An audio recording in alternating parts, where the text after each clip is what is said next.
วกเขาเคยสงสัยกันบ่ว่าถ้าเขาเอามือจุ่มลงไปในน้ำนี่มันจะได้จักวิเนาะฉะนั้นมื้อนี้เขาจะมาทดสอบกันเลยเนาะโดยเขาที่จะเอานี่จะเป็นน้ำก้อนเนาะน้ำก้อนจะมีน้ำเนาะเดี๋ยวให้เบิ่งมันก็เย็นพอสมควรเนาะดีเย็น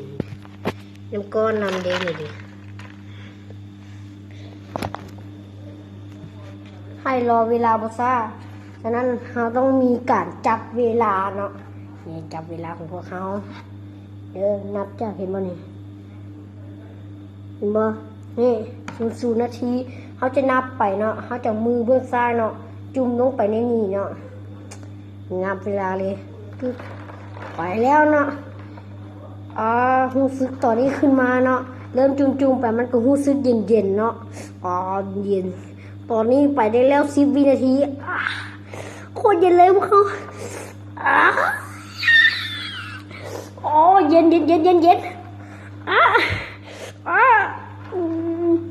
ต้องไปให้ได้1 นาทีไปได้แล้ว30 วินาทีอีก30 วิค่อยไม่ไหวแล้ว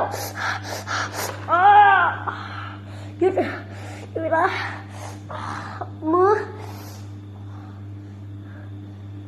รู้สึกว่าขยับหนึ่งบ่ได้เลย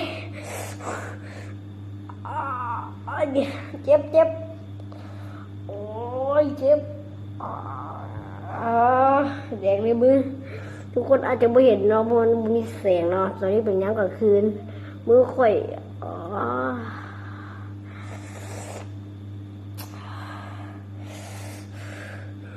รู้สึกเจ็บมือ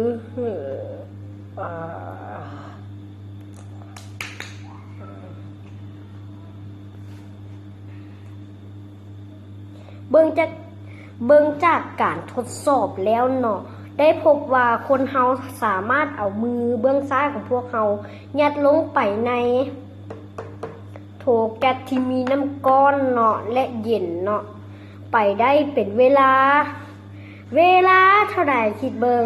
คอมเมนต์ใต้ล่างคลิปของพวกเฮาเนาะคอมเมนต์ตอนนี้เลยเป็นเวลา37 วินาทีและอีก13 ลิตรดำเห็นบ่ทุกคนเห็นบ่นี่นี่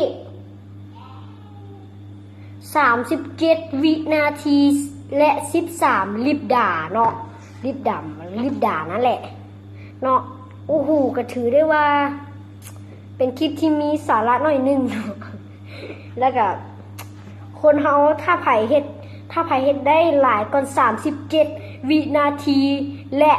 13 ลิปดาคอมเมนต์ใต้ล่างคลิปค่อยจะกดหัวใจให้เพราะว่าเจ้าเก่งก่อนค่อย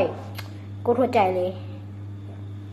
มื้อนี้ก็หมดไปแล้วเนาะกับคลิปของพวกเขากับการทดสอบว่าเอามือลงไปในน้ำจะได้จักวินาทีเนาะสรุปผลว่าเป็น37 วินาทีและ13 ลิปดาเนาะก็จบไปแล้วเนาะบ๊ายบายอย่าลืมกดไลค์กด Subscribe แล้วก็คอมเมนต์ใต้ล่างคลิปของพวกเขาเลยบ๊ายบายไปก็เด้อ